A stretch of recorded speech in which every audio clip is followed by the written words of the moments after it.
বাংলাদেশের বাইরে পৃথিবীর বিভিন্ন প্রান্তে যেখান থেকে চ্যানেলে দেখছেন আপনাদের সকলকে সাদর আমন্ত্রণ তৃতীয় মাত্রা দেখবার জন্য। প্রিয় দর্শক, সাম্প্রতিক নানা বিষয় নিয়ে আলোচনার জন্য আমার আজকের অতিথি বসা আছেন শেরেবাংলা ফাউন্ডেশনের চেয়ারম্যান বাংলাদেশ আওয়ামী লীগের কে ফাইয়াজুল হক রাজু, আর আমার ডানে রয়েছেন বাংলাদেশ জাতীয়তাবাদী দল বিএনপি কেন্দ্রীয় নির্বাহী কমিটির সহ আন্তর্জাতিক বিষয়ক সম্পাদক ব্যারিস্টার রবিন ফারহানা। স্বাগত আপনার দুজনকে স্টুডিওতে। মিস্টার রাজু, নির্বাচন কমিশন নতুন গঠিত হয়েছে এবং ইতিমধ্যেই বিএনপির পক্ষ থেকে নতুন সিসির দাবি করা হয়েছে এবং নির্বাচনকালীন তত্ত্বাবধায়ক সরকারের আদলে এটি সরকারের দাবি তোলা হয়েছে।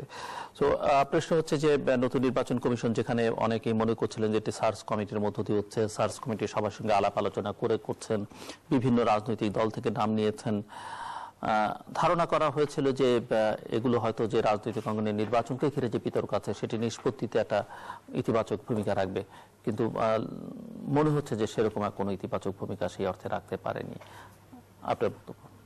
ধন্যবাদ জুলু ভাই এবং তৃতীয় মাত্রার অগণিত দর্শকদেরকে শুভেচ্ছা সালাম।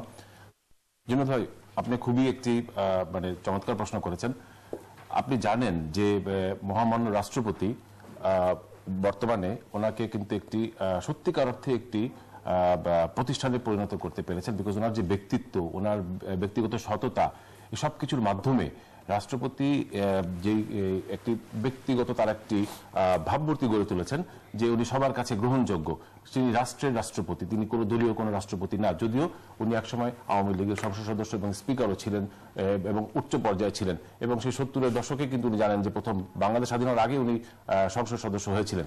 বাট এত দীর্ঘদিনের এই পথ পরিক্রমার বাইরে উনি কিন্তু নিজস্ব একটা অবস্থান বা অবয়ব গড়ে তুলতে পেরেছেন, এবং সেই জন্যই আস্থার যে বিষয়টি, অর্থাৎ যিনি এর চালিকা শক্তি, যিনি প্রধান ব্যক্তি, সেই তার ব্যক্তিত্ব এখানে কিন্তু যথেষ্ট একটি ব্যাপার রাখে। সেই দিক থেকে আমরা কিন্তু একদম আপনার বলতে পারেন যে সেঙ্গুইন, অর্থাৎ আমরা সন্দেহের বাইরে রাষ্ট্রপতির ভূমিকা নিয়ে, এবং সেই মহামান্য আমাদের যে রাষ্ট্রপতি তার উপরে কিন্তু মাননীয় প্রধানমন্ত্রী এই দায়িত্বটুকু ছেড়ে দিয়েছেন।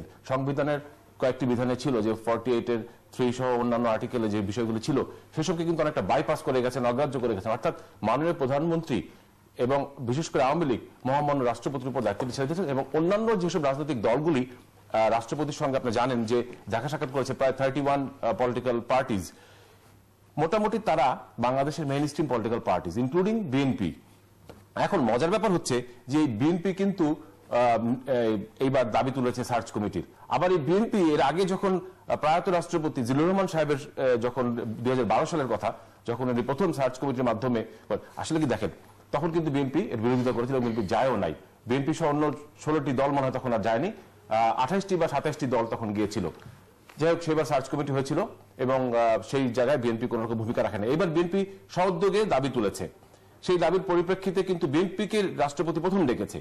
এখন সবকিছু কিন্তু একটা ট্রান্সপারেন্ট ওয়েতে হচ্ছিল, এবং এখানে আপনার সদিচ্ছার যে রিফ্লেকশন গুলা সেগুলো কিন্তু সবাই দেখেছে, আমরা সবাই দেখেছি। এখন তারপরেও এত কিছু হয়ে যাওয়ার পরে একটি সুন্দর সুষ্ঠুভাবে দেখেছেন যে রাষ্ট্রপতি এঙ্গেজমেন্টের জায়গাগুলো কিন্তু সকলকে প্রায় নিয়ে এসেছে, অর্থাৎ যারা ম্যাটার করে তাদেরকে কিন্তু ডাকা হয়েছে এবং তাদেরকে আমলে নেওয়া হয়েছে।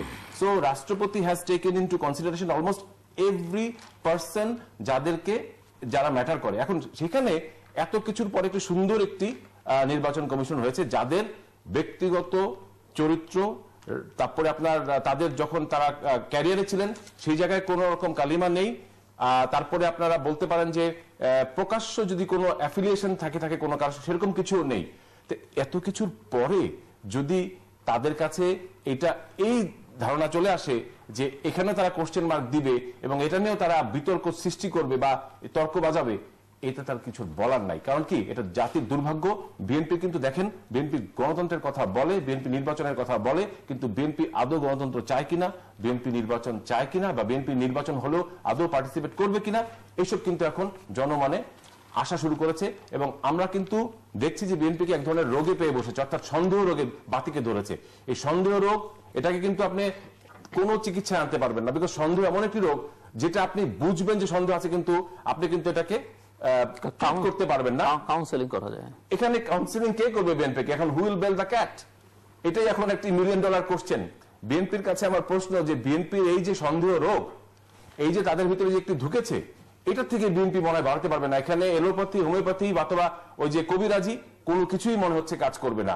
কারণ বিএনপি, আমি কয়েকটি টকশোতে বলেছি যে বিএনপি একটি সাজানো নির্বাচন চায়, যেই নির্বাচনের মাধ্যমে বিএনপি ক্ষমতাসীন হবে, ক্ষমতায় যাবে, ওনাদের নেত্রী আবার প্রধানমন্ত্রী হবেন।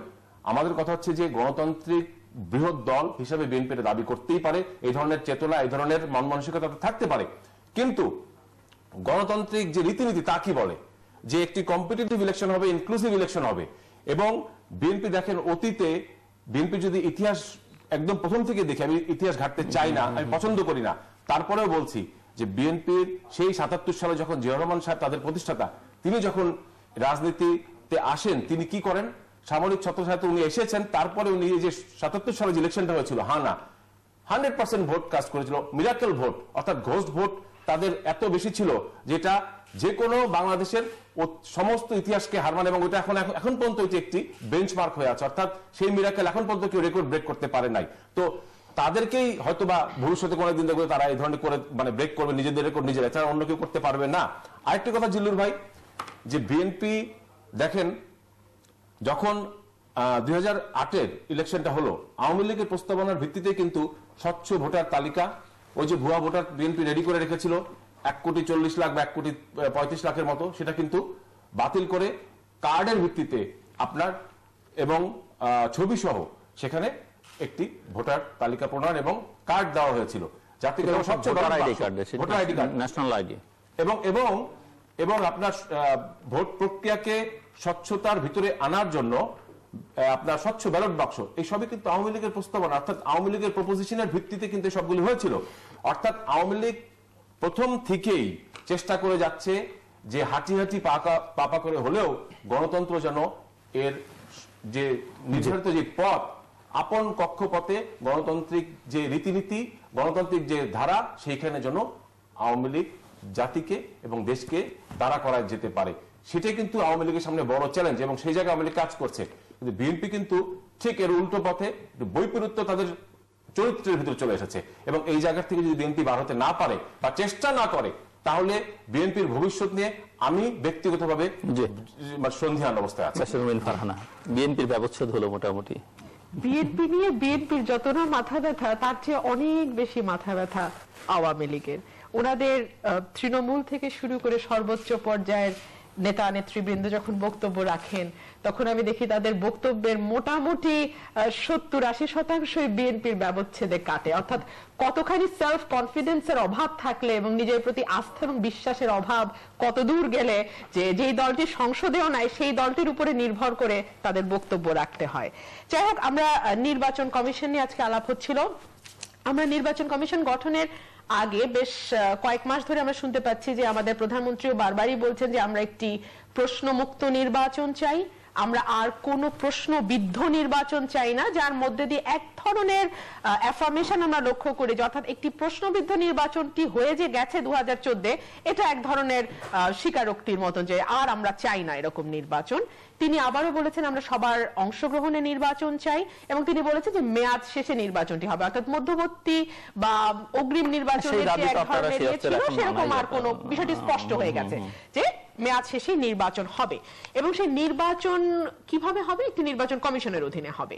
আমাদের 118 অনুচ্ছেদ অনুযায়ী আপনি জানেন যে নির্বাচন কমিশন গঠনের জন্য আইন তৈরি করবার কথা ছিল, সেটি আনফরচুনেটলি কোনো দলই আইন করেনি। এবং প্রয়াত জিল্লুর রহমান সাহেব যখন রাষ্ট্রপতি ছিলেন, তিনি কিন্তু আইন করবার ব্যাপারে একটি প্রস্তাব রেখেছিলেন, এবং তখন আওয়ামী লীগ কিন্তু সেটা পূর্ণাঙ্গ সমর্থন জানিয়েছেন। সেই সময় যদি আইনটি হয়ে যেত, কারণ যেহেতু সেই সময় সংসদে বিএনপি উপস্থিত ছিল, আইনটি হয়ে গেলে বোধ করি আজকে বিএনপি তখন আইন নিয়ে কিছু বলেনি, কিন্তু যদি সেই সময় আইনটি পাস হতো, তাহলে কিন্তু আজকে আর যে জল ঘোলা হচ্ছে এই সার্চ কমিটি নিয়ে বলেন বা নির্বাচন কমিশন নিয়ে বলেন যে আপত্তি আসছে, এই বিষয়গুলো হয়তোবা এভাবে আসতো না।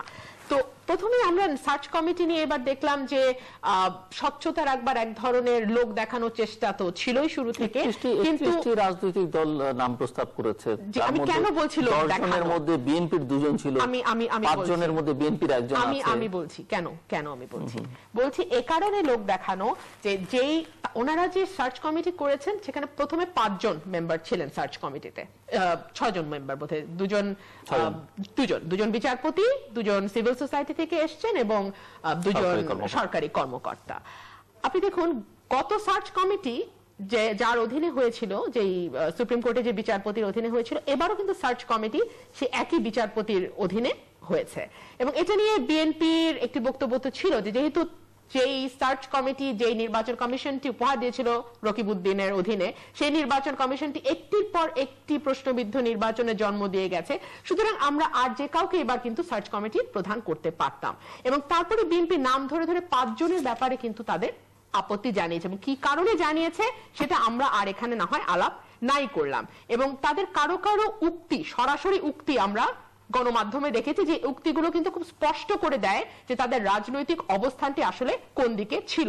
এবং অনেকের পারিবারিক ব্যাকগ্রাউন্ডে যদি আপনি দেখেন, অনেকের ছাত্র জীবনের রাজনৈতিক ব্যাকগ্রাউন্ডে যদি দেখেন, অনেকের কর্মক্ষেত্রের ব্যাকগ্রাউন্ডে যদি দেখেন, এবং তাদের যেই কথা তারা বলেছেন গণমাধ্যমে এসছে, সেগুলো সবকিছু এক করলে কিন্তু তাদের যে রাজনৈতিক মতাদর্শের প্রতি তাদের যে বিশ্বাস বা বলেন, যেটাই বলেন, বিষয়টি খুব স্পষ্ট হয়ে যায়। অর্থাৎ যে নিরপেক্ষতার কথাটি সেটা কিন্তু প্রথমেই প্রশ্নবিদ্ধ হয়েছে। এবং তারপরে দেখা গেছে যে তারা শুধু যে নিজেরা নাম ঠিক করেছেন তেমনটি না, আমরা দেখেছি যে তারা 12 জন বিশিষ্ট নাগরিকের সঙ্গে বসছেন এবং পরবর্তীতে আবার 4 জন বিশিষ্ট নাগরিকের সঙ্গে বসছেন। তারপরে যখন নির্বাচন কমিশনটি গঠিত হলো, আমি খুব মজা নিয়ে লক্ষ্য করলাম যে সেই 12 জন বিশিষ্ট নাগরিকের অনেকেই বলেছেন যে তারা যে মানদণ্ডটি সেট করেছেন সেটা কিন্তু যে নির্বাচন কমিশনটি গঠিত হয়েছে সেটার সাথে সেটা রেসিপ্রোকেট করে না, বা তারা যেই যেই সাজেশন দিয়ে গেছেন তার একটিও কিন্তু প্রতিফলিত হয়নি। এখানে স্বচ্ছতার অভাবটা কোথায়? এক হচ্ছে যে 12 জন বিশিষ্ট নাগরিকের সঙ্গে প্রথমে সার্চ কমিটি বসেছিলেন, তাদের কিন্তু একটা প্রস্তাব ছিল এবং তাদের অনেকে কিন্তু লিখিত প্রস্তাব দিয়েছিলেন, আপনি জানেন 2-3 জন লিখিত প্রস্তাব দিয়েছিলেন, 3 জন। এবং তাদের একটা ইচ্ছা ছিল এবং তাদের এক ধরনের তারা বলেছেন স্পষ্ট করে যে আমরা চাই আমাদের যে আলাপগুলো হচ্ছে সেটা জনগণ জানুক, এটা প্রকাশ করা হোক। সেটা প্রকাশ করা হয়নি। যে 20 জনের নাম প্রাথমিকভাবে তালিকাভুক্ত করা হলো, অর্থাৎ 31টি দলের সঙ্গে বসার পরে সার্চ কমিটি যে 125 জনের নাম থেকে কেটে ছেটে 20 জনের নামে আনলেন, সেই 20 জনের তালিকাও কিন্তু আমরা দেখতে পেলাম না। স্বচ্ছতার খাতিরে কিন্তু সেটা দেখতে আমাদের মানে দেখলে ভালো হতো। তারপরে সেই 20 জন থেকে যে 10 জনকে নেওয়া হলো, সেই 10 জনের তালিকাও কিন্তু একদম লাস্ট মোমেন্টে রাষ্ট্রপতি প্রকাশ করলেন, এটা কিন্তু সার্চ কমিটি প্রকাশ করেননি। এখন কথা হচ্ছে যে আসলে চান যে রাষ্ট্রপতি সেটি, কিন্তু কথাটা হচ্ছে যে আসলে সেই 20 জন কারা ছিলেন, সেটা কি আসলে 125 জনের মধ্যে থেকে 20 জন, এই প্রশ্নগুলো উঠতে পারে। জেলু ভাই, আমার কথা হচ্ছে প্রশ্নগুলো ওঠার রাস্তা কিন্তু খোলা আছে। এই 20 জন কি আসলেই সেই 125 জনের মধ্যে 20 জন? সেই 20 জন থেকে যে 10 জন করা হলো তারাও কি আসলে সেই 20 জনের মধ্যেই ছিলেন? এবং সেই 10 জন থেকে যে 5 জন করা হলো তারাও কি আসলে সেই 10 জনের অন্তর্ভুক্ত ছিলেন? এই প্রশ্নগুলো উঠতে পারে বলে আজকে এই কথাটি আমি বলছি।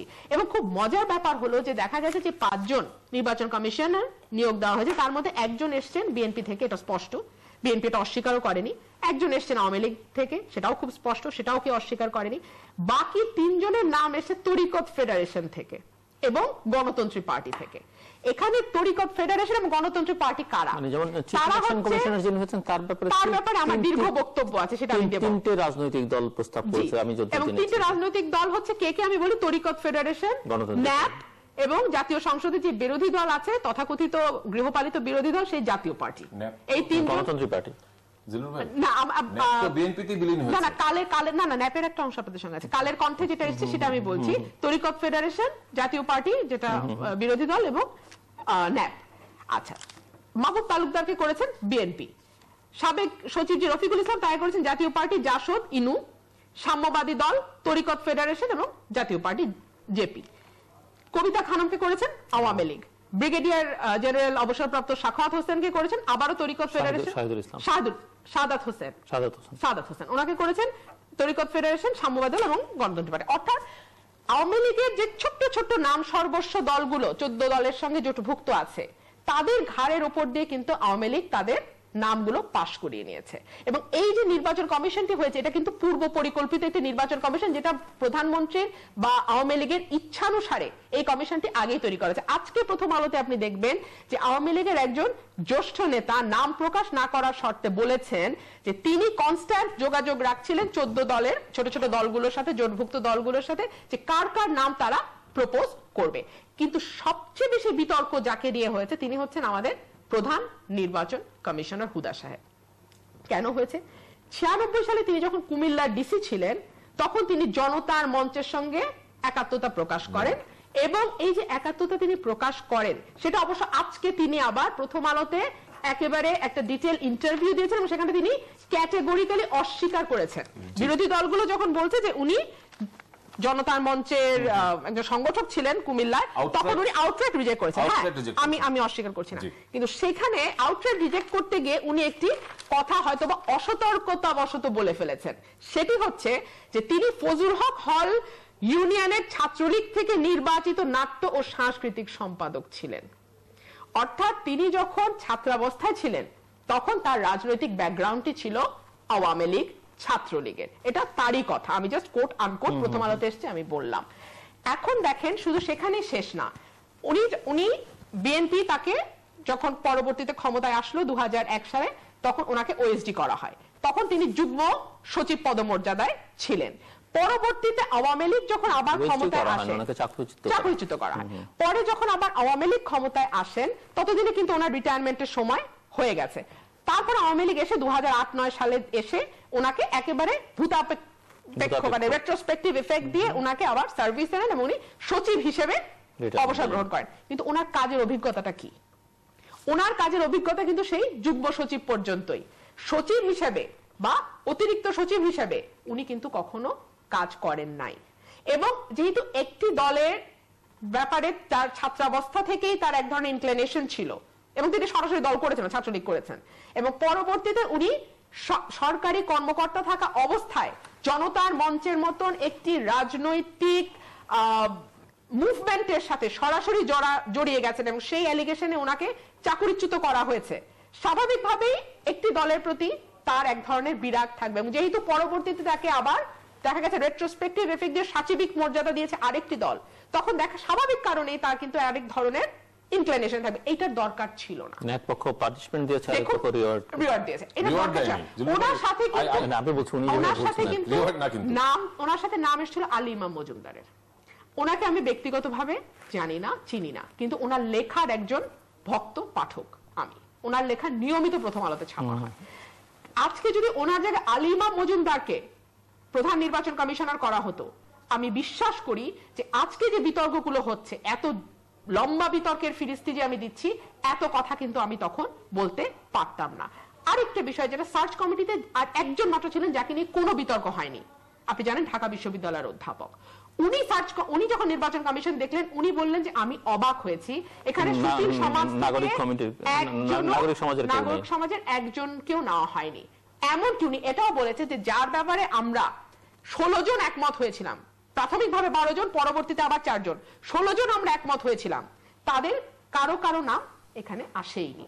সুতরাং কিসের ভিত্তিতে একমত হওয়ার কোনো সুযোগ নেই, কারণ তারা ওনারা কোনো নাম দেননি না, যেই মানদণ্ডটির বিষয়, মানদণ্ডের বিষয়। আবার একই কথা কিন্তু সার্চ কমিটি থেকেও নাম প্রকাশ না করার শর্তে কোন মেম্বার বলেছেন যে যাদের ব্যাপারে 6 জন একমত হয়েছি তাদেরকেও আমরা দেখিনি নির্বাচন কমিশনে। কিন্তু আমরা আশা করেছিলাম যে অন্তত যাদের ব্যাপারে 6 জন একমত হয়েছে তাদের ব্যাপারে রাষ্ট্রপতি সম্মতি দেবেন এবং তারা নির্বাচন কমিশনার হতে পারবেন।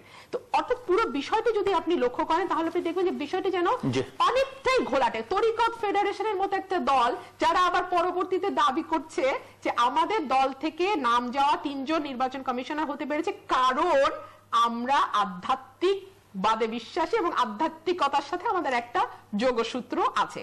তো এই ধরনের হাস্যকর কথা কোন একটা রাজনৈতিক পুরোটাই অনেকটা যেন এটা যে একটা খেলো ব্যাপার নয়, এটা যে একটা সিরিয়াস ম্যাটার। এবং এই নির্বাচন কমিশনটার অধীনে যে সামনের নির্বাচনটি, জাতীয় নির্বাচনটি অনুষ্ঠিত হবে, এই ব্যাপারটা যেন দল মানে যে ক্ষমতাসীন যে দলগুলো এবং তাদের সঙ্গে যে জোটভুক্ত যে দলগুলো ছোট ছোট, তাদের কথায় তা মনে হয়নি। এবং আপনি খুব অবাক আমি লক্ষ্য করেছি যে গতকালকে প্রধান নির্বাচন কমিশনার হওয়া মাত্রই আমাদের প্রধান নির্বাচন কমিশনার অত্যন্ত মিডিয়া বান্ধব হয়ে বিভিন্ন মিডিয়াতে উনি কথা বলেছেন। তার মধ্যে বেশ কিছু কথা যদি আমি বলি যে উনি মোটামুটি সরকারের মুখপাত্রের মতো বলেছেন তাহলে বোধহয় খুব ভুল বলা হবে না। উনি বলেছেন যে আগামী যে নির্বাচনটি হবে সেটি সরকারের অধীনেই নির্বাচন হবে। কার অধীনে নির্বাচন হবে বা নির্বাচনকালীন সময় কি ধরনের সরকার ব্যবস্থা বাংলাদেশে সেই সময় থাকবে, সেটা কিন্তু একটা বিরাট বিতর্কের বিষয়। এবং এই বিতর্কের বিষয়টি রাজনৈতিক ভাবেই রাজনৈতিক দলগুলোই ফয়সালা করবে, এটা কিন্তু নির্বাচন কমিশনারের কাজ না, কিন্তু উনি কিন্তু এটা বলেছেন। উনি আরেকটা কথা বলছেন, সরকার কি ভোট চুরি করে, সরকার কি ব্যালট বাক্স ভরে দেয়? উনি কিন্তু খুব ভালো জানেন, যেহেতু উনি সরকারে ছিলেন, মানে সরকারি ছিলেন বলতে উনি সরকারি কর্মকর্তা ছিলেন, উনি খুব ভালো করে জানেন, এবং বাংলাদেশের প্রেক্ষাপটে কে কার ব্যালট বাক্স কিভাবে ভরে দেয় এটা বাংলাদেশের 17 কোটি মানুষ জানে। সুতরাং এই যে কথাগুলো উনি বলছেন, এটা প্রথম থেকেই উনি মনে হচ্ছে যেন সরকারের মুখপাত্রের মতো কথা বলছেন। এখন আমার কথা হচ্ছে যে এমনি তো ওনাকে নিয়ে যথেষ্ট বিতর্ক হয়েছে, যারা ওনাকে সিলেক্ট করেছে, এখন প্রশ্ন হচ্ছে এক কথায় যদি আপনার কাছে জানতে চাই, যথেষ্ট বিতর্ক হয়েছে, উনি আরো বেশি কথা বলে বিতর্ক এই সিইসির অধীনে বিএনপি নির্বাচনে যাবে কি যাবে না? এখনো আমাদের নির্বাচনের বাকি আছে 2 বছর, প্রায় 1.5 বছর। সেই 1.5 বছরে অনেক পট পরিবর্তন হয়ে যেতে পারে, এবং আপনাকে মনে রাখতে হবে সামনে কিন্তু আমাদের আরো কিছু নির্বাচন আছে। আপনি জানেন যে সুরঞ্জিত সেনগুপ্তের আসনটি খালি হয়েছে, গাইবান্ধার লিটন সাহেবের আসনে। এই নির্বাচনগুলোতে দেখা যাক উনি কিরকম নির্বাচন কন্ডাক্ট করেন, তার উপরে অনেক কিছু নির্ভর করবে। কিন্তু আস্থার জায়গাটা বা যে স্বচ্ছতার জায়গাটা, যেটা নিয়ে আসলে মূল সমস্যাটি ছিল, সেই স্বচ্ছতার জায়গাটা কিন্তু এই নির্বাচন কমিশন বা এই নির্বাচন কমিশন যারা করেছে তারা পরিষ্কার করতে পারেনি। রুমিন ফারহান কিন্তু বলতে পারেনি ক্লিয়ারলি যে কি করলে পরে ওনাদের আস্থা অর্জন করতে পারত মহামান্য রাষ্ট্রপতি বা তার এই যে সার্চ কমিটি যেটা ছিল, এটা কিন্তু উনি ক্লিয়ারলি বলতে পারেন। অনেক কথা বলেছেন, কিন্তু মোদ্দা কথা যেটা, সেই জায়গায় কিন্তু উনি ক্লিয়ার ছিলেন না। একটা জিনিস আমি একটু আগে আপনাকে বলেছি, বিএনপিতে যেটি সংকট সেটি হচ্ছে যে বিএনপি যে কোনো ভাবেই একটি আপনার বিতর্ক সৃষ্টি করে একটি আবহ তৈরি করতে চায়, যাতে করে যে বর্তমান যে গণতান্ত্রিক যে ব্যবস্থা চালু আছে দেশে, যেটা যদি বলেন যে ন্যূনতম, তাহলে আমি বলবো ন্যূনতম, তারপরেও কিন্তু গণতন্ত্র কিন্তু অব্যাহত আছে, গণতান্ত্রিক যে অভিযাত্রা সেটা অব্যাহত আছে। এবং এই জায়গাটার থেকে বিচ্যুতি করার জন্য বিএনপি বিগত সময়গুলোয় এমন কিছু নাই যেটা করে নাই। জ্বালাও পোড়ার কথা তো বলতেই চাই না আজকে, পেট্রোল বোমা, তারপরে আপনার মানুষ হত্যা করা, তারপরে আপনার এক জায়গায় বসে মাসের পর মাস তাদের নেত্রী রাষ্ট্রের বিরুদ্ধে ষড়যন্ত্র করা, বিদেশি পত্রিকায় ওয়াশিংটন পোস্টে বসে বাংলাদেশ বিরোধী কথাবার্তা লেখা, পরে সেটাকে অস্বীকার করা, ইন্ডিয়ার কাছ থেকে ফলস সার্টিফিকেট এনে জাহির করা, পরে আবার সেটা ইন্ডিয়া দ্বারা রিজেক্ট হয়ে যাওয়া, এমন কিছু নাই যে তারা করে নাই। বাট রেজাল্ট হচ্ছে জিরো। কারণ আপনি দেখেন যে এই যে বিএনপি কিছুদিন আগে তাদের কমিটি করেছে, বিশাল কমিটি করেছে, তাদের জাতীয় এবং অন্যান্য কমিটিগুলো করেছে, 25-26টা জেলায় তাদের কোনো সাংগঠনিক কোনো শক্তিই নাই। বিএনপি জানে সেগুলো তো ধরেন বিএনপির দুর্বলতা, আমি বলছি না এই দুর্বলতাগুলো আমরা যেখানে আলোচনাটা রাখতে চাইছিলাম যে নির্বাচন কমিশন প্রসঙ্গে রুমিন অনেকগুলো অভিযোগ এনেছেন। আমি একটু বলি, দুর্বলতাগুলোকে পাশ কাটানোর জন্য বিএনপি নিজেই জানে যে তাদের অবস্থানটা কোথায়। আজকে তারা ক্ষমতার বাইরে থাকার জন্য বা মেইন স্ট্রিম রাজনীতির বাইরে চলে যাওয়ার জন্য তারা এখন কিন্তু ডেসপারেট। এখন কথা হচ্ছে যে তাদের এই ডেসপারেট ইয়ের জন্য, অ্যাটিটিউডের জন্য জাতি কি মূল্য দিবে, বাংলাদেশের গণতন্ত্র কি মূল্য দিবে, বা যারা ভোটার আগামীতে নির্বাচনে যারা ভোট দিবে তারা কি এই জায়গায় তাদের মুখোমুখি হবে? এরকম একটি অবস্থা বিএনপি তৈরি করতে চাচ্ছে। প্রধান নির্বাচন কমিশনার যিনি হয়েছেন তার ব্যক্তিগত সততা নিয়ে একটি কারো কথা বলার কোনো সুযোগ নেই। রুমিন ফারহান যে কথাটি বললেন যে উনি ছাত্রলীগ করেছেন নাকি করেছেন, আমি বলছি উনি যদি বললেও থাকেন ছাত্রলীগ করা কোনো মহাপাপ না। ছাত্রলীগ ছাত্র রাজনীতি করতে হলে বাংলাদেশে, শুনেন, উনি নিশ্চয়ই 60-এর দশকে বা সেই সময় ছাত্র রাজনীতিটা করেছেন, উনি নিশ্চয়ই স্বাধীনতা পরবর্তী সময় ছাত্র রাজনীতিটা করেন নাই। সেই সময় বাংলাদেশের মূল ধারা রাজনীতি ছিল ছাত্র মৈত্রী। মিস্টার রাজু, সেটি যদি অপরাধ না হয়ে থাকে তাহলে এই যে তত্ত্বাবধায়ক সরকার, বিগত তত্ত্বাবধায়ক সরকার সমাজের ভিতর কেএম হাসানের ক্ষেত্রে উনি তো জাতীয় একটি গুরুত্বপূর্ণ পর্যায়ে ছিল বিএনপির আন্তর্জাতিক। আজকে রুমিন যেই মানে জায়গায় বসে নেতৃত্ব দিচ্ছে বিএনপি, কেএম হাসান সাহেব তার থেকেও বড় জায়গায় ছিলেন, আন্তর্জাতিক সম্পাদক ছিলেন। ওই জায়গার সঙ্গে এটাকে ইকুয়েট করা যাবে না, বিকজ মূল দলে থাকা আর ছাত্রলীগে থাকা এক জিনিস লাগে। এটা কিন্তু একটি, না আপনি হাসছেন কেন এটাকে? ভয়ঙ্কর অন্য জিনিস, ভয়ঙ্কর আপনি অন্য অর্থে বলছেন যে ছাত্রলীগের ছেলেপেলেরা সন্ডা পান্ডা, এটা আপনি বলতে চাচ্ছেন, তো সেটা আপনি বলতে পারেন, সেটা আপনি বলতে পারেন আপনার মতো করে। কিন্তু এই যে প্রধান নির্বাচন কমিশনার যিনি হয়েছেন, উনি যদি ছাত্র রাজনীতি করার জন্য ওনাকে আপনি আজকে এই ইয়েতে নিয়ে আসেন, তাকে একটি ব্র্যাকেটে নিয়ে আসেন, এটা কিন্তু শুধু অবিচারী না, এটা অনভিপ্রেত এবং এটা অন্যায় হবে। কারণ আমি বলছি যে হয়তো উনি যেটা বলেছেন সেটা সত্য হতে পারে, বাট কথা হচ্ছে তখন মেইন স্ট্রিম ছাত্র রাজনীতি কারা করতো? ছাত্র মৈত্রী, তারপরে ছাত্র ইউনিয়ন, তারপরে আপনার ছাত্রলীগ। তো ওই জায়গাতেই তখনকার ছাত্ররা, এবং জানেন যে বিশ্ববিদ্যালয় তখন ছাত্র রাজনীতির যে পরিবেশটা ছিল আজকে সেই পরিবেশটা নেই। তখন মেধাবীরাই ছাত্র রাজনীতি করতো, এটা আমরা সবাই জানি। এবং আমাদের জাতীয় রাজনীতিতে এবং আমাদের এই যে সরকারের বিভিন্ন অর্থাৎ আমলাতে যারা ছিলেন বড় বড়, তারা অনেকে কিন্তু একসময় ছাত্র রাজনীতি করেছেন। এটা কোনো বড় দোষের কিছু না, এটার জন্য কোনো অ্যাফিলিয়েশন মানে নতুন ভাবে প্রমাণ হয় না। সবচেয়ে বড় কথা হচ্ছে যে মুক্তিযুদ্ধের আদর্শ ভিত্তিক বাংলাদেশের চেতনায় বিশ্বাসী এবং গণতান্ত্রিক চেতনায় বিশ্বাস করে এবং আপনার একটি উদার গণতন্ত্রীপন্থী একটি বাংলাদেশ দেখতে চায়, এই ধরনের যারা চিন্তা ভাবনা রাখে তাদেরকে যদি সামনে আজকে দাঁড়া করায়, তাতেই বিএনপির গাত্র দেওয়া হয়, তাতেই বিএনপির গায়ে জ্বালা হয়। এই জায়গাটার থেকে বিএনপি কিছুতেই সরতে পারছে না। এই জন্যই তারা বলছে যে তাদের মনোপুত হচ্ছে না এবং তারা কোশ্চেন তোলা শুরু করে দিয়েছে, বিতর্ক করার সৃষ্টি করছে। এইসব করে আমি জানি না ইভেনচুয়ালি কি হবে, তবে বিএনপি আপন কক্ষপথ থেকে শুধু নিজেকে দূরে। কিন্তু এই যে সার্চ কমিটিতে যে বিশেষজ্ঞরা গিয়েছিলেন বা বিশিষ্ট জনেরা গিয়েছিলেন বা সার্চ কমিটির সদস্যরা এখন যে কথা বলছেন বা রুমিন যে কথা বলছেন অন্যান্যরা, তাতে কি মনে হয় না যে আরেকটু ভালো একটা নির্বাচন কমিশন গঠন করা যেত, কম বিতর্ক মুক্ত একটা নির্বাচন কমিশন? যেমন রুমিন নিজে নাম ধরে বলেছে যে আলী ইমাম মজুমদার যদি হতেন হয়তো এই বিতর্ক তারা তুলতেন না। না, সেই জায়গায় হলে পরে এখানে শুধু বিএনপি তো একা স্টক হোল্ডার না, পুরো বিষয়টার সঙ্গে শুধু বিএনপিকে প্রাধান্য দিয়ে বা বিএনপি কি চাচ্ছিল বা কি চাই মানে হইলে ভালো হতো তাদের জন্য, এরকম একটা বলেছি তো প্রথমেই, যে এরকম একটা পরিবেশ তৈরি করা তো একটা মিরাকেল ব্যাপার। তাহলে মানে একদম মানে মিলে যাবে যে সে 2 চেয়েছে এখানে 2 হয়েছে, বা সে 3 চেয়েছে এখানে 3 হয়েছে রেজাল্টে। এটা তো তাহলে লটারির মতো ব্যাপার। বাট পুরো প্রক্রিয়াটা তো লটারি ছিল না, এটা তো জুয়া খেলার আসন না যে আপনি রাখলেন এবং জিতে গেলেন, গিয়ে কপালে চলে আসলো যে মজুমদার সাহেব, আলী ইমাম মজুমদার সাহেবের ব্যক্তিগত উচ্চ ধারণা আছে। ওনার নাম কিন্তু এর আগের বারও সার্চ কমিটি থেকে ছিল। আমি বলছি রুমিন আমাকে শেষ করতে দেন।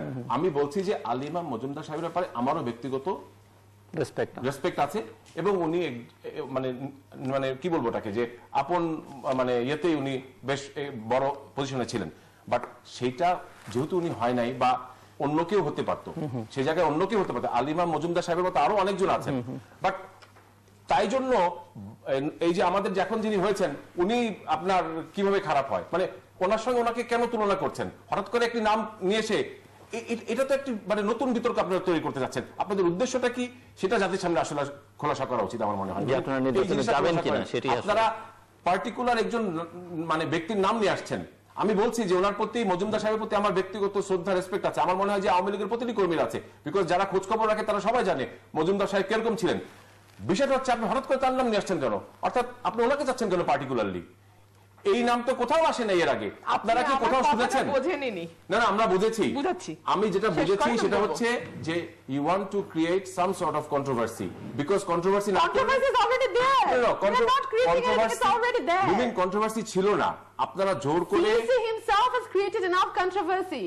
শুনেন। সেটা আজকে প্রথম আলোতে যে ইন্টারভিউতে দিয়েছেন আপনি, ওটা পড়েন। উনি গতকালকে মিডিয়ার সামনে কথাগুলো বলেছে সেটা দেখেন।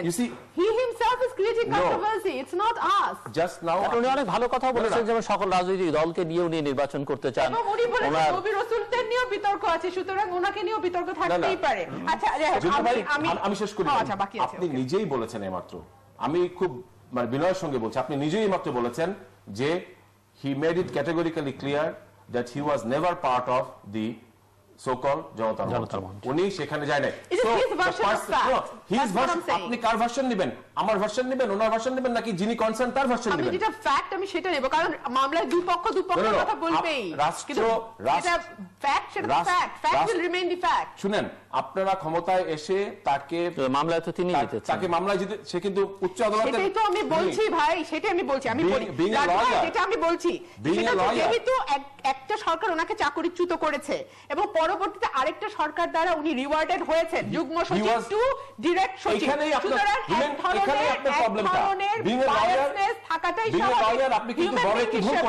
আপনি বলছেন যে তাকে রিওয়ার্ড করা হয়েছে, ইট ওয়াজ হাইলি ডিজার্ভিং, সে এটা পায় রাষ্ট্রের কাছ থেকে, এন্ড মহামান্য আদালত তাকে এটা দিয়েছে। আমি এবং আপনি কেউ তার প্রতি কোনো সহানুভূতি দেখাই নাই, রাষ্ট্র তার প্রতি সহানুভূতি দেখায় নাই, সেই জন্য সে আদালতে শরণাপন্ন হয়েছে এবং আদালত তাকে সে যেটা ডিজার্ভ করে সেটা তাকে দিয়েছে। সো এখানে আপনি রিওয়ার্ড বা অ্যাওয়ার্ডের কি পেলেন আমি কিন্তু বুঝলাম না। This is wire the problem lies with BNP. আপনার বিএনপির কিন্তু এখানেই প্রবলেমটা, যে বিএনপি খুঁজে খুঁজে আপনার অদ্ভুত রকমের সব ক্রাইটেরিয়া দাঁড়া করায় দেয়। আপনি বলে যাচ্ছেন নির্বিচারে, দর্শকরা দেখছে যে আপনি বলছেন যে ওনাকে রিওয়ার্ড করা হয়েছে। রাষ্ট্র কিভাবে তাকে রিওয়ার্ড করে? একজন ভুক্তভোগী যখন সর্বোচ্চ আদালতের কাছ থেকে রায় নিয়ে নিজের জায়গায় ফিরে আসে, you call it reward? I just don't accept this. আচ্ছা, কথা হচ্ছে যে যেহেতু এতগুলো কথা উঠে গেছে, এতগুলো কথা সবটুকু অ্যাভয়েড করা যেত যদি ওনাকে অ্যাভয়েড করা যেত। এই গ্যারান্টি আপনি দিতে, এই গ্যারান্টি আপনি কিভাবে দিবেন যে ওনাকে অ্যাভয়েড করলে কোনো বিতর্ক থাকবে না? অ্যাভয়েড করা গেলে না, যেহেতু এরকম কথাগুলো আসছে এবং এসেছে, সে কারণে কিন্তু বলা হয়েছিল যে ওনার সাথে যে আরেকজনের নাম এসছে তাকে নিয়ে কিন্তু এই ধরনের বিতর্ক ছিল না। আমি কোনো স্পেসিফিক নামের ব্যাপারে বলছি না, আমি বলছি যেহেতু 125টা নাম এসছে, সেখান থেকে আপনি কমতে কমতে 20-এ নামলেন, তারপর 10-এ আসলেন, তারপরও কি আপনি একটা বিতর্ক মুক্ত? ইভেন যে 12 জন বিশিষ্ট নাগরিকের সঙ্গে বসেছিল প্রথমে সার্চ কমিটি, সেই 12 জনের মধ্যে থেকেই যদি 5 জনকে বা 5 জনকে সিলেক্ট করা হতো, আমি তো মনে করি তারা 12 জনই মোটামুটি বিতর্ক মুক্ত ছিলেন। সেই 12 জনের মধ্যে থেকেও তো নির্বাচন কমিশনার সিলেক্ট করা যেত। সেখানে কিনা যাওয়া হলো তরিকত ফেডারেশনের কাছে। আমি শেষ করে আপনার সময় আমি ডিস্টার্ব করিনি। আচ্ছা, রাজু ভাই আরেকটা কথা বলছিলেন যে সেই 77 সাল থেকে আমাদের প্রেসিডেন্ট জিয়া রহমানের সময় থেকে 100% কথা। আপনি 73-এর ভোট ভুলে গেলেন কেন? না না, বাংলাদেশে স্বাধীনতার পর, আমি শেষ করি, আপনার সময় কথা বলি, স্বাধীনতার পর থেকে প্রথম যে নির্বাচনটি হলো 73 সালে, সেই নির্বাচনে মোহাম্মদ শাহজাহান বগুড়া থেকে, শাহজাহান সিরাজ টাঙ্গাইল থেকে, রশিদ ইঞ্জিনিয়ার কুমিল্লা থেকে, মোজাম্মেল মাস্টার সিলেট থেকে, এবিএম শাহজাহান যশোর থেকে, আমার পিতা উলি আহাদ ব্রাহ্মণবাড়িয়া থেকে, নুরুল হক মাস্টার নোয়াখালী থেকে, রহমত আলী জিন্না চট্টগ্রাম থেকে, মোশতাক চৌধুরী চট্টগ্রাম থেকে, সুরঞ্জিত সেনগুপ্ত সিলেট থেকে এবং ডক্টর আলিম আল রাজি টাঙ্গাইল থেকে। এটাই তো বলছি, এই মাত্র 12 জনেরটাও তারা সহ্য করতে পারে নাই। আওয়ামী লীগ এমন একটি দল যারা বিরোধীতে একজনও সহ্য করতে পারে। আমি শেষ করি, আপনার সময় আমি ডিস্টার্ব করিনি। আওয়ামী লীগ এমন একটি দল যে তারা বিরোধী আসনে 12 জনও সহ্য করতে পারে না। দিস ইজ আওয়ামী লীগ, যে কারণে প্রধানমন্ত্রী হয়ে পার্লামেন্টে ঢোকার পরে রাষ্ট্রপতির শপথ নিয়ে বের হয়ে আসে। দিস ইজ আওয়ামী লীগ, এবং সেই ধারাবাহিকতা অব্যাহত রাখার জন্য আনলিমিটেড পিরিয়ড করে দেয়। This is Awami League. তো আওয়ামী লীগের অধীনে একটি সুষ্ঠু নির্বাচন হবে, এই বিষয়টাই তো একটা সোনার পাথর বাটির মতো, যেটা বাস্তবে অসম্ভব। এবং 2014 সালের পরে বাংলাদেশের নির্বাচন ব্যবস্থায় যে এক ধরনের ওলট পালট হয়ে গেছে, যে এক ধরনের র্যাডিক্যাল চেঞ্জ চলে আসছে, যে এক ধরনের পট পরিবর্তন হয়ে গেছে, সেই পট পরিবর্তনে আমরা দেখেছি যে বাংলাদেশের মানুষ ভোট দেওয়া কাকে বলে, ভোট কিভাবে দিতে হয়, ভোট যে দেওয়া যায় এবং নিজের পছন্দ মতো প্রার্থীকে ভোট দেওয়া সম্ভব, এটা বাংলাদেশের মানুষ ভুলে গেছে। আমরা দেখেছি যে দেশের নির্বাচন ব্যবস্থার উপরে মানুষের যে আস্থা, সেটা ভীষণভাবে নষ্ট হয়ে গেছে। আমরা দেখেছি অনেক ক্ষেত্রে আমাদের বিদেশি শক্তির সঙ্গে এক ধরনের আপোষের জায়গায় নেমে আসতে হয়েছে, যেটা কিনা যদি জবাবদিহিতার জায়গাটা পরিষ্কার থাকতো, যদি জনগণের ভোটে নির্বাচিত সরকার ক্ষমতায় থাকতো, তাহলে এই ধরনের অবস্থা হতো না। আমরা দেখেছি যে কিভাবে মুক্তিযুদ্ধের চেতনা বলেন, স্বাধীনতা সংগ্রাম বলেন, এই শব্দগুলো, কি ওয়ার্ডগুলো ব্যবহার করে জাতিকে বিভাজিত করা হয়েছে। এবং আমরা দেখেছি কিভাবে গণমাধ্যমের উপর চাপ এসছে। এক ধরনের আছে সরাসরি চাপ, চ্যানেল আমি দিয়েছি, আমি নিতে পারি। আরেকটি হচ্ছে এই কথাটা শুনবার পরে চ্যানেল মালিকদের যে এক ধরনের ধাক্কা লাগে, আয় হায় কি জানি হয়, এবং সেই ধাক্কা লাগার পর যে সেলফ সেন্সরশিপ, সেটা আমরা দেখেছি কিভাবে সাংবাদিক নির্যাতন হয়েছে একটির পর একটি, এবং সেগুলোর কোনো বিচার হয়নি। আমরা দেখেছি যে ডেইলি স্টারের সম্পাদকের বিরুদ্ধে 110টা না কয়টা মামলা হয়েছে, যার 100 কোটি টাকার উপরে শুধু মানহানি মামলা হয়েছে।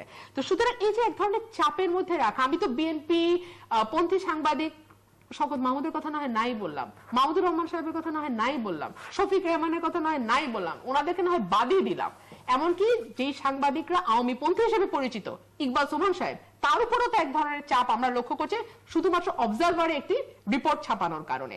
এই যে চাপগুলো, এই চাপগুলো আওয়ামী লীগ করবার সাহস পাচ্ছে, কারণ তাদের জবাবদিহিতার জায়গাটি নষ্ট হয়ে গেছে, জবাবদিহিতার জায়গাটি আর অবশিষ্ট নাই। যেহেতু জনগণের কাছে ফিরবার কোনো তাগিদ নাই, যেহেতু আরেকবার ভোট চাইবার কোনো তাগিদ নাই, এবং তারা জানে যে এইবার যদি সুষ্ঠু, অবাধ এবং নিরপেক্ষ নির্বাচন হয়, আওয়ামী লীগের পক্ষে ক্ষমতায় যাওয়া তো অনেক দূরের কথা, তারা প্রধান বিরোধী দল হতে পারবে কিনা এই বিষয়ে তাদের নিজেদের মধ্যে যথেষ্ট সন্দেহ আছে। এবং সেই কারণেই শুরু থেকেই এমন ভাবে মেকানিজম করার চেষ্টা আমরা লক্ষ্য করছি এবং অত্যন্ত দুঃখের সঙ্গে লক্ষ্য করছি। কারণ একটা দেশের নির্বাচন ব্যবস্থা যখন ধ্বংস হয়ে যায়, যখন বিরোধী দলকে শেষ করবার একটি চক্রান্ত হয়, তখন যে শুধু বিরোধী দল সাফার করে তাই নয়, পুরো রাজনৈতিক কাঠামোটি কিন্তু নষ্ট হয়ে যায় এবং সবচেয়ে বেশি সাফার করে দেশের মানুষ। যেই কারণে আমরা দেখি জঙ্গিবাদের উত্থান। এই যে জিরো টলারেন্স তারা বলছে, এই জিরো টলারেন্সের মধ্যে আপনি আমাকে বলেন 2014 থেকে 2016 100-র উপরে জঙ্গি হামলা হয়েছে। আমরা হোস্টেজ অ্যাটাক দেখেছি হলি আর্টিজানে কিভাবে হয়েছে, আমরা শোলাকিয়ার ঈদ জামাতে হামলার প্রস্তুতি দেখেছি, আমরা দেখেছি কিভাবে একটার পর একটা জঙ্গি হামলায় ব্লগার বলেন, লেখক বলেন, সাংবাদিক বলেন, শিক্ষক বলেন, মসজিদের ইমাম বলেন, মানে যে যেই পেশায় আছে কেউ তার নিজেকে কিন্তু আর নিরাপদ ভাবতে পারছে না। তো সুতরাং এমন একটা অবস্থার মধ্যে, এমন একটা দমবন্ধকর অবস্থার মধ্যে যদি একই ধরনের নির্বাচনের পুনরাবৃত্তি আমরা 19 সালে বা 2018 শেষে দেখি, তার জন্য কি যে মূল্যটি চুকাতে হবে বাংলাদেশকে, তার জন্য যে মূল্যটি চুকাতে হবে আমাদের রাজনৈতিক সিস্টেমকে, তার জন্য যে মূল্যটি চুকাতে হবে রাজনৈতিক দলগুলোকে এবং সর্বোপরি বাংলাদেশের 17 কোটি মানুষকে, তার জন্য কি বাংলাদেশ প্রস্তুত আছে কিনা। আপনি খুব মজা নিয়ে আমি লক্ষ্য করি একটা কথা, আওয়ামী লীগের যে যিনি এবার সাধারণ সম্পাদক হয়েছেন নতুন, উনি খুব সুন্দর করে কথা বলেন। উনি কিন্তু একদম মাটি এবং মানুষের, কারণ আমরা এর আগে যিনি আমাদের সাধারণ সম্পাদক ছিলেন আওয়ামী লীগের, ওনার মধ্যে এক ধরনের অ্যারিস্টোক্রেসি দেখেছি। আমাদের মির্জা ফখরুল ইসলাম আলমগীর তো অত্যন্ত অ্যারিস্টোক্রেট এবং ভদ্র হিসেবে উনি পরিচিত, কিন্তু আমাদের এখন যিনি আওয়ামী লীগের সাংগঠনিক সম্পাদক, উনি সাধারণ সম্পাদক, উনি খুব সুন্দর করে একদম মাটি ও মানুষের ভাষায় টেনে টেনে সুন্দর করে কথা বলেন, একদম মাটি ও মানুষের ভাষায়। উনি প্রায় বলেন যে, এবং ভেরি রিসেন্টলি উনি বলেছেন যে বিএনপির ন্যূনতম বুদ্ধি যাদের আছে তারা বুঝবে যে এইবার নির্বাচনে না আসলে কিন্তু বিএনপি একদম শেষ হয়ে যাবে। কিন্তু আমার কথা হচ্ছে বিএনপি তো একদম শেষ হয়ে যাবে আমি বুঝলাম 2 বছর পর নির্বাচনে না গেলে, আওয়ামী লীগ কি টিকতে পারবে আরেকটা 2014 করে? আওয়ামী লীগ কি মনে করে যে আরেকবার 2014 সালের নির্বাচনের পুনরাবৃত্তি করে আরেকবার, আমি কিন্তু আবারও জোর দিয়ে বলছি, আরেকবার আওয়ামী লীগ টিকতে পারবে বলে আওয়ামী লীগ কি তা মনে করে? আওয়ামী লীগ বলে যে এই কথা আপনারা আগেও বলেছেন না, 2014 আগে বলেছেন, 2014 যেটা হয়েছে আমরা রাজনৈতিক প্রতিশ্রুতির উপরে আস্থা রেখেছিলাম। আমরা কল্পনাও করতে পারি নাই যে ওই রকম জায়গা থেকে প্রতিশ্রুতি আসবার পরও সেখান থেকে সরে যাওয়া যায়। কারণ 2014 সালে নির্বাচনের পরে আমরা দেখেছি আওয়ামী লীগ থেকে বলা হয়েছে এটা একটি নিয়ম রক্ষার নির্বাচন, যথাসময়ে সবার অংশগ্রহণে আবার আরেকটি নির্বাচন আমরা খুব দ্রুত দেব। কিন্তু যখন বিএনপি এটি বিশ্বাস করে আন্দোলন থেকে সরে আসলো এবং আমরা দেখলাম যে কিভাবে সেই সময় এই সুযোগটা নিয়ে আওয়ামী লীগ ক্ষমতায় থেকে গেল। একই সুযোগ কিন্তু তত্ত্বাবধায়ক সরকারের সময় বিএনপি নিতে পারত, কিন্তু BNP kept it's promise. BNP promise করেছিল 96-তে যে আমরা তত্ত্বাবধায়ক সরকার ব্যবস্থা প্রবর্তন করে সংসদ থেকে আমরা পদত্যাগ করব, বিএনপি কিন্তু করেছিল। বিএনপি তার যে জবান বিএনপি দিয়েছিল সেই জবান বিএনপি 96-তে রেখেছিল। না আন্দোলনের চাপে না, বিএনপি প্রমিস করেছিল বিএনপি নামবে, বিএনপি নেমেছিল। কিন্তু আওয়ামী লীগ প্রমিস করেছিল নামবে, কিন্তু যখন সেই প্রমিসের উপর বিএনপি আস্থা রেখেছিল সেটা সর্বোচ্চ সুযোগ আওয়ামী লীগ নিয়েছে। কিন্তু আমার প্রশ্নটি হলো যে যেই নির্বাচন করে তারা পার পেয়ে গেছে 2014-তে, সে একই নির্বাচন কিন্তু 2019-এ অনেক বড় মূল্য নিয়ে আসবে। এখানে দেখুন, বিরোধী দল না থাকলে যে জায়গাটা হয়, যে শূন্যতাটা তৈরি হয়, সে শূন্যতা কিন্তু কোনো গণতান্ত্রিক ব্যবস্থার জন্যই ভালো নয়। এই যে আজকে আওয়ামী লীগ বলছে যে প্রথমে উন্নয়ন পরে গণতন্ত্র, আগে উন্নয়ন পরে গণতন্ত্র, সীমিত গণতন্ত্র, বেসিক ডেমোক্রেসি কায়দায় জেলা পরিষদ নির্বাচন হয়েছে, এটা কিন্তু আওয়ামী লীগের জন্য ভালো ফল আনেনি। এবং আমরা দেখেছি ইউনিয়ন পরিষদ নির্বাচনে আওয়ামী লীগের নিজেদের মধ্যে হানাহানিতে কয়েক 100 অধিক মানুষ মারা গেছে। এই যে দলীয় কোন্দলগুলো ছড়িয়ে পড়ছে ভেতরে, এই দলীয় কোন্দলগুলো কিন্তু আজকে এই অবস্থায় আসতো না যদি একটি শক্তিশালী বিরোধী দল থাকতো। এবং ওনাদের যে, আমি একটু একটা শেষ করে দিই, বিখ্যাত কলামিস্ট আব্দুল গাফফার চৌধুরী, উনি কিন্তু কিছুদিন আগে কলামে লিখেছেন যে আওয়ামী লীগ সরকার হিসেবে নিজেকে যতটা শক্তিশালী ভাবছে, দল হিসেবে কিন্তু আওয়ামী লীগ ওই শক্তিশালী অবস্থানটায় নাই। বোঝা যাচ্ছে যে আপনাদের এই দুটো দলের পরস্পর প্রতি ভালোবাসা অনেক বেশি, কারণ আমরা মিস্টার রাজুকে লক্ষ্য করছি বিএনপি নিয়ে চিন্তিত, আপনি আওয়ামী লীগ নিয়ে চিন্তিত। আমাকে বলে উনি নিজেই চিন্তিত হয়ে গেছেন এখন আওয়ামী লীগকে নিয়ে। আমি একটা কথা বলি, ব্যারিস্টার রুবিন ফারহান যেটা বলেছেন একটু আগে, যে 73 উনি ভোটের সেই ইয়েটা নিয়ে আসছেন, ইতিহাসটা নিয়ে আসছেন 12 জনের, যে 12 জনকেও দেওয়া হয় না। 12 জন সংগ্রহ করেছে, 25 জন, ইন টোটাল 25 থেকে 30 জন, 12 জন হোক, 25 জন হোক আর 20 জন হোক, তখনকার রাজনৈতিক বাস্তবতার ভিত্তিটাই ছিল অন্য। তখন কিন্তু সারা দেশে আওয়ামী লীগ মাত্র ক্ষমতা হয়েছে, দেশে একটি অরাজক অবস্থা ছিল। কোন সমীকরণে কি হয়েছে আজকে সেটাকে সেভাবে বিচার করার, কিন্তু ৭৭ সালের সেই 100% ভোট হ্যানা ভোটের যে খেলাটা হয়েছিল, নির্লজ্জ ভাবে একজন সামরিক শাসক হঠাৎ করে উনি কাপড় চাপড় ফেলে রেখে এসে জাতীয় মানে মহা ত্রাণকর্তা হিসেবে আবির্ভূত হলেন এবং সকলে ঝাঁপায় পড়লো। সেই যে ব্যাপারটা তুললাম উনি কিন্তু বুঝতে পারলো না, মানে 100% চুরির সামনে উনি 12-13 জনকে এনে দাঁড়া করিয়েছেন। ভুলে যাবেন না দিলু ভাই, আপনার নিশ্চয়ই মনে আছে 73-74 সালে জাতির জনক বঙ্গবন্ধু জাতীয় সংসদে বসে যখন চুপচাপ সবার বক্তব্য শুনতেন, এক পর্যায়ে ওনাকে পাশের থেকে তার দু একজন নেতা এসে বলেছেন যে এরকম ব্যারিস্টার মনির হোসেন নাম ধরে বলেছেন এবং আপনার নুর আলম সিদ্দিকী সাহেব, তারা বঙ্গবন্ধুর সামনে বসে বঙ্গবন্ধুর সমালোচনা করছেন, সরকারের সমালোচনা করছেন নিজের দলের হয়ে। সেই জায়গায় ছিল কিন্তু গণতন্ত্র, সেই জায়গায় ছিল সংসদে রীতিনীতি, সেই জায়গায় ছিল আপনার বঙ্গবন্ধুর আপনার ধীশক্তি বা আপনার বলতে পারেন যে কি বলবো এটাকে, যে অন্যের মত নেওয়ার যে বা পরমত সহিষ্ণুতা যে বলেন, সেই বিষয়গুলো ছিল। অর্থাৎ স্পিরিটটা ছিল কোন জায়গায় আপনি চিন্তা করতে পারেন। বঙ্গবন্ধুর সামনে বসে বঙ্গবন্ধু সমালোচনা করে এবং তারা দু একজন তো চলেই গেছে দল থেকে, মত মিলে নাই দেখে। তো এই জিনিসগুলো কিন্তু তারা কখনো বলে না। অর্থাৎ বঙ্গবন্ধুকে যে আমরা বলি যে উনি মানে নিজের চেয়েও বড়, কেন? এই জিনিসগুলো ছিল দেখে। তো ৭৭ সালের সেই 100% ভোট চুরির সেই মানে অবাস্তব এবং মিরাকেল ঘটনাকে এই 73-এর কি দিয়ে ইয়ে করা যাবে না। আচ্ছা দাঁড়ান আমি বলি, মিরাকেল ছিল বিকজ এরকম একমাত্র সপ্তম আকাশ থেকে ওহী নাজিল হলে এরকম হানা ভোটে 100% ভোট পড়ে। যাই হোক, এটা আমি বলেছি, ওটা বিএনপির একটা বেঞ্চমার্ক। এটা বাংলাদেশের গণতন্ত্রে ভোট চুরির গণতন্ত্রে এটা একটি আজীবনের বেঞ্চমার্ক। এই বেঞ্চমার্ক একমাত্র বিএনপি হয়তো কোনোদিন ভাঙতে পারে যদি 200% চুরি করে।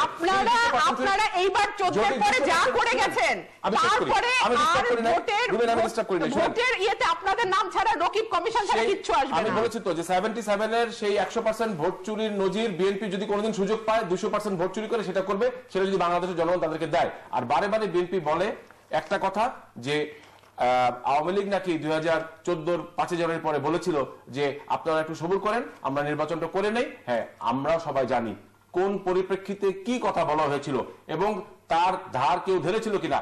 তারা কিন্তু তখন কোনো কর্ণপাত করে নাই। আপনার শত শত স্কুল কলেজ পুরাই দিয়ে, মানুষ মেরে, বোম মেরে, ঘরে ঘরে গিয়ে আক্রমণ করে, আওয়ামী লীগের কর্মীদের উপর অত্যাচার করে, হিন্দু বাড়িঘর জ্বালায় দিয়ে সারা দেশে মানে ত্রাসের রাজত্ব কায়েম করার পর আপনি যদি বলেন যে আমি সহমর্মিতা আশা করি, আমি আপনার প্রমিসকে ম্যাটেরিয়ালাইজ হতে দেখতে চাই, এটা তো মনে করেন যে এক ধরনের চাঁদের আলোয় আপনি কাপড় শুকানোর ব্যবস্থা করতে বলতেছেন। এটা তো ঠিক না। আপনি নিজেই বলেন যে আপনারা কি কমপ্লাই করেছিলেন উইথ আওয়ার রিকোয়েস্ট? আপনারা করেন নাই। আপনারা কি কোনো জায়গায় কম্প্রোমাইজ করেছিলেন? কোন জায়গায় কম্প্যাশন দেখিয়েছিলেন? কোনোদিন দেখান নাই। রুমিন, আপনি যদি গণতন্ত্রের উদার গণতন্ত্রের যে কথা বলা হয় সেই জায়গায় কিন্তু নিজেকে প্রথমে উদার হতে হয়। সেই জায়গায় যদি আপনি ছাড় না দেন, আপনি যদি সবসময় ধরে রাখেন যে আমি বিচারে জিতবো কিন্তু অন্যান্য সবকিছু মানছি, এই ধরনের যে একটি কথা এটা চালু আছে, এই জায়গায় আপনারা চলে গেছেন অলমোস্ট। বিকজ আপনারা ডিবেট করেন, তর্ক করেন, বিতর্ক করেন, সব বুঝেন বা না বুঝার ভান করেন, কিন্তু ঘুরে ফিরে আপনি যদি নিজস্ব লোক চান, যার জন্য পার্টিকুলারলি একজন ব্যক্তির নাম বলেছেন, তাকে কিন্তু বিতর্কিত করে ফেলেন। আজকে সেই আলিমাম মজুমদার সাহেবের নাম বলে ফেলেছেন। যাই হোক, আমি আরেকটা জিনিস বলতে চাই, peaceful transition of power. Awami League কতটা গণতন্ত্রের প্রতি শ্রদ্ধাশীল এবং রাজনীতির প্রতি শ্রদ্ধাশীল তার একটি অন্যতম বিষয় ছিল যে 2001 সালে আওয়ামী লীগ কিন্তু একদম কোনো কোশ্চেন ছাড়া জলিল ভাই আওয়ামী লীগ পাওয়ার হস্তান্তর করেছিল। তার পরবর্তীতে আমরা কি অবস্থা দেখেছি, শুধু আওয়ামী লীগের নেতা কর্মীদেরকে ঘরের থেকে বার করে করে যে ঘর ছাড়া করেছে তা নয়, দেশ ছাড়া করা হয়েছে। তারপরে নেমে আসে কি 2004 সাল, আওয়ামী লীগের টপ যে হিয়ারার্কি আছে, অর্থাৎ টপ নচ, টপ ব্রাস যেটাকে বলা হয় পার্টি, তাদেরকে এক আঘাতে চিরতরে শেষ করে দেওয়ার জন্য 21শে আগস্টের মতো ঘৃণ্য হামলা হয়েছিল। সেই দিন যদি ওইখানে একটি গ্রেনেড সেই ট্রাকে ব্লাস্ট করতো তাইলেই সেটা যথেষ্ট ছিল। শেখ হাসিনা সহ প্রত্যেকটি টপ আওয়ামী লীগের নেতার সেখানেই সলিল সমাধি হতো, কিন্তু সেটা কিন্তু মহান আল্লাহ রাব্বুল আলামিনের অসীম কৃপা এটি হয় নাই। তারপরে নট অনলি দ্যাট, আপনার আইনের শাসনের কথা বলে তারা যখন তখন, শুধু এই 21শে আগস্টের গ্রেনেড হামলার পরে যেই পরিস্থিতি রাষ্ট্রযন্ত্র করেছে, আপনারা জানেন যে সে সময় মিডিয়া অত বেশি আজকের দিনের মতো ছিল না, এত খোলামেলা ছিল না এবং এতগুলি মিডিয়া ছিল না, এতগুলি আপনার মাল্টি চ্যানেল ছিল না প্রাইভেট সেক্টরে। সেই কয়েকটি চ্যানেলে সংবাদপত্রে আপনার এনএসআই এর ডাইরেক্টর, আমি নাম বলে দিতে পারবো, তারা গিয়ে ওই ভিডিও ফুটেজের রেকর্ড যেগুলো ছিল সব তারা নিয়ে এসেছিল তাদের, এবং কিছু কপি রেখে দেওয়াতে এই জিনিসগুলা আপনার জনসমক্ষে চলে এসেছে, যার জন্য রাষ্ট্র একটি চাপের ভিতরে পড়ে। তারপরেও দেখেছি যে আমরা কত রকম নাটক করা হয়েছে, কত রকম ষড়যন্ত্রের ফাঁদ পাতা হয়েছে। বলা হয়েছে যে আওয়ামী লীগ নাকি আওয়ামী লীগকে ধ্বংস করার জন্য, নিজেকে নিজে হত্যা করার জন্য আওয়ামী লীগ নাকি আওয়ামী লীগের উপরে গ্রেনেড হামলা করেছে। আপনি চিন্তা করেন যে কতটা নিষ্ঠুর হলে একটি রাজনৈতিক নেতৃত্ব, একটি দলের নেতৃত্ব এই ধরনের এলিগেশন আনতে পারে আরেকটি অন্যতম পটেনশিয়াল রাজনৈতিক দলের নেত্রীর বিরুদ্ধে অথবা সম্পূর্ণ নেতৃত্বের বিরুদ্ধে। এই জায়গাগুলো আমরা জানি। আর বললে পরে বলা হবে যে পুরনো কাসন দিয়ে ঘাটাঘাটি করছি, কিন্তু আমার লজ্জা লাগে যে আমাদেরকে বিএনপির ব্যাপারে বলতে গেলে এই জিনিসগুলো অবতারণা বারবার করতে হয়। ব্যারিস্টার রুমিন, এখান থেকে আসলে বেরোবার উপায় কি এবং মানে ভবিষ্যৎটা কি আসলে, এবং এই জায়গায় বিএনপি কি করবে? আমাদের মনে হয় আমাদের সহিষ্ণুতার জায়গাটা অনেক সংকুচিত হয়ে এসেছে রাজনীতিতে, এবং অবিশ্বাসটা অনেক বেশি বড় হয়ে দেখা দিয়েছে দলগুলোর মধ্যে। এবং হ্যাঁ, বোথ সাইড থেকে, আমি একদল বলছি না। অবিশ্বাসটা এমন একটা জায়গায় গেছে যে আমরা এখন মনে করি কোনোভাবে যদি ক্ষমতা থেকে বেরিয়ে যাই তাহলে বোধহয় প্রাণে বাঁচতে পারবো না। এবং এটা ওবায়দুল কাদের সাহেব সরাসরি বলেছে যে যেই কৃতকর্ম আওয়ামী লীগের, সেটা মাথায় রেখে উনি বলেছেন যে ক্ষমতা থেকে যদি এবার নামো তাহলে কিন্তু জানে বাঁচতে পারবে না। এই যে কথাটা ইজ ভেরি ডেঞ্জারাস। এটাই ইন্ডিকেট করে যে যে কোনো ভাবে, যে কোনো অবস্থায়, যে কোনো মূল্যে আরেকবার ক্ষমতায় থাকাটা তাদের জন্য এখন আবশ্যিক হয়ে গেছে। কারণ না হলে তারা মনে করে যেটার মধ্যে লাইফ রিস্ক জড়িত। কারণ যা যে কৃতকর্ম তারা করেছে গত 10 বছরে,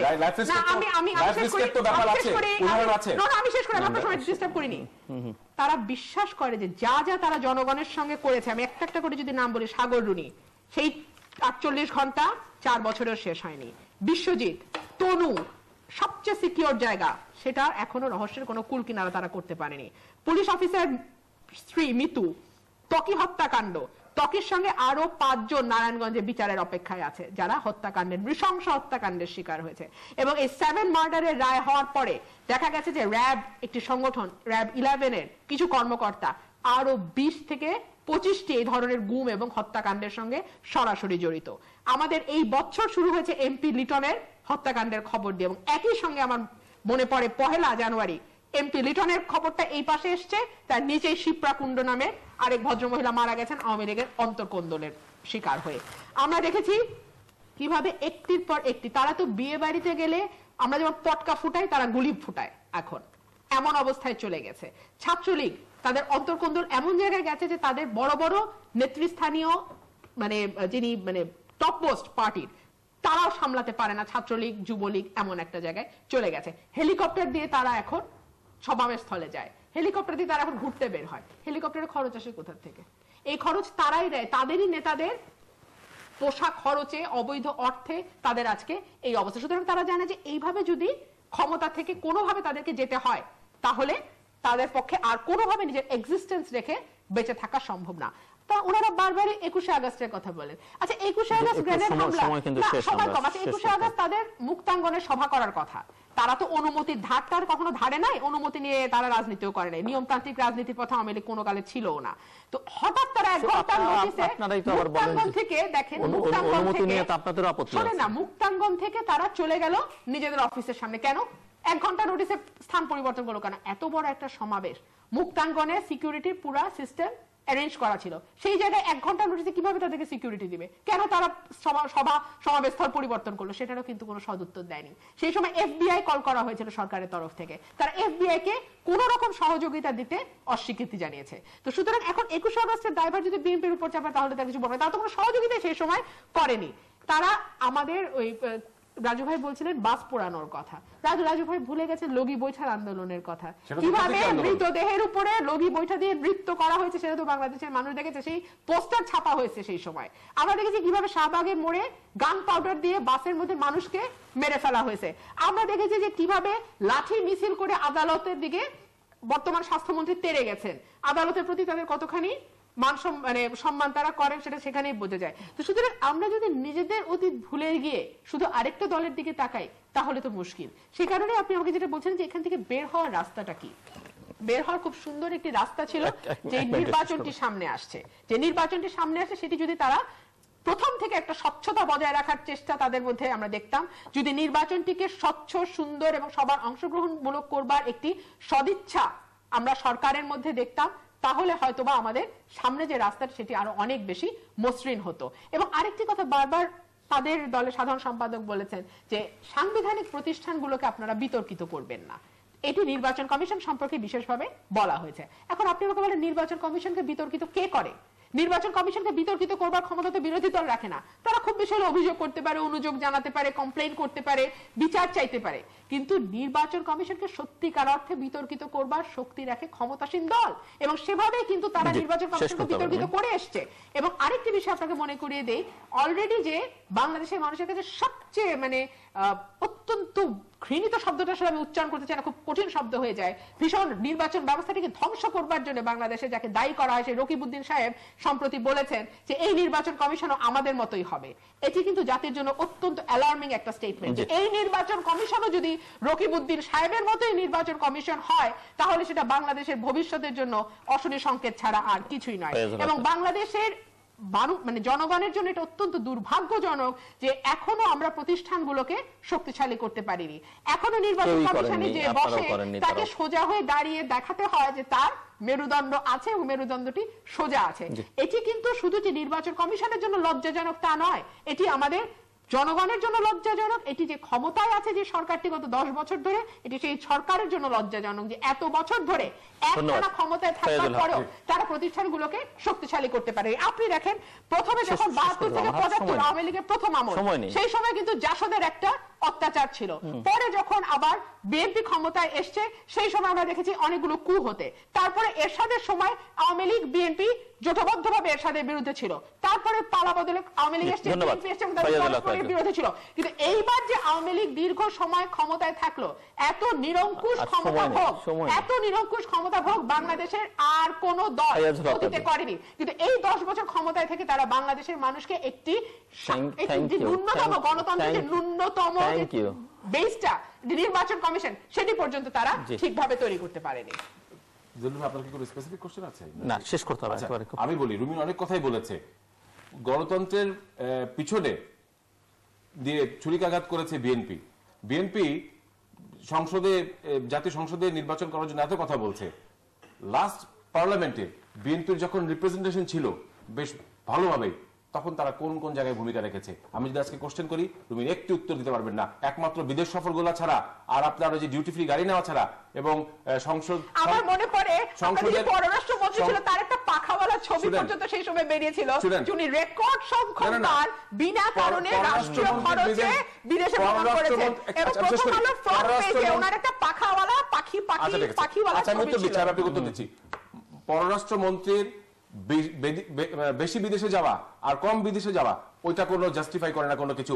আপনারা, আমি বলছি যে সুবিধাগুলো নিয়েছেন জাতীয় সংসদে থেকে, পার্লামেন্টে এসে কিন্তু জনগণের কথা কখনো বলেন নাই। নিজ এলাকার উন্নয়নের কথা নিয়ে আপনারা কখনো উচ্চবাচ্য করেন নাই, কখনো বলেন নাই যে জনসম্পর্কিত এই বিষয়গুলো নিয়ে আমরা আন্দোলনে যাচ্ছি, আমরা ওয়াকআউট করছি।